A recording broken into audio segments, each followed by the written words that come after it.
I saw a piece of heaven waiting in patience. The Straw Hats have finally reached Elbaf, the legendary land of giants. But what begins as a grand celebration quickly turns into a shocking revelation about the sun god Nika and a prince so feared that even his own people call him a monster.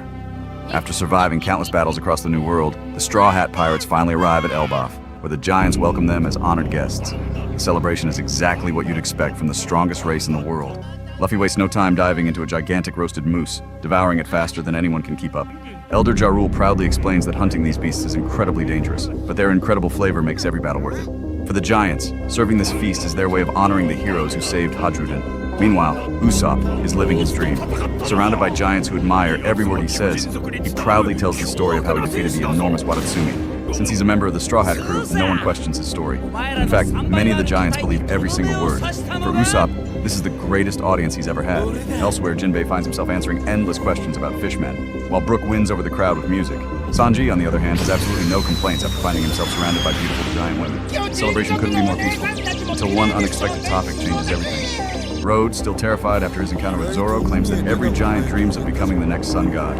That single statement ignites an argument across the entire feast. Some giants believe Nika was a liberator who freed the oppressed. Others insist he was a destructive force that brought chaos to the world. Some simply call him the god of laughter. No one agreed. Seeing everyone's confusion, Elder Ja Rule finally reveals the truth. For centuries, Elbaf has protected an ancient scripture known as the Holy Harley, a mysterious text written in a language no one can fully translate. Although its meaning has changed over generations, every version tells the same story. The world has already been destroyed twice, and every time, the name Nika appears. As Ja Rule speaks, an ancient image of the legendary sun god is revealed. A warrior dressed in white, surrounded by clouds, holding both a sword and a shield, a figure almost identical to Gear 5 Luffy. The giants explain that Nika appears whenever people lose hope. His laughter echoes like thunder. He brings freedom to those trapped in darkness. The Straw Hats slowly turn toward Luffy. The resemblance is impossible to ignore, but Luffy simply scratches his head. That has nothing to do with me. The giants can't believe what they just heard. To them, Nika isn't just a legend. He's the greatest hero their people have ever known. Then Ja Rule reveals something even more shocking. Loki become Nika. According to the giants, Loki murdered his own father in pursuit of that dream. Luffy pauses.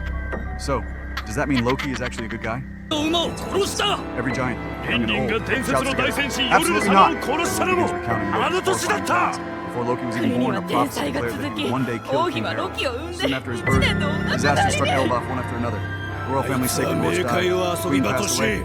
Natural calamities devastated the kingdom. By the age of 10, Loki had already become terrified of Elbaf. Even with that deadly menace of fun, released monsters, set fires, and endangered countless innocent lives. Even Elder Ja Rule still carries the sword lodged in his head from trying to stop Loki using it. Eventually, Loki murdered King Harald, escaped across the seas, and spread destruction throughout the world. Until one pirate finally stopped him, Red-Haired Shanks. The moment Luffy hears that name, everything around him fades away. Shanks had recently been on Elbaf, and according to Loki, he knows exactly where Shanks is now. Later that evening, Luffy quietly tells Zoro about the promise he made to Loki in the underworld. If Loki tells him where Shanks is, Luffy will free him. Zoro immediately warns his captain. Don't trust a single word that man says. But Luffy has already made up his mind. If Loki lies, he'll simply beat him again. The decision is made. The two set off toward the abandoned royal castle, searching for the one thing that could change Elbaf forever.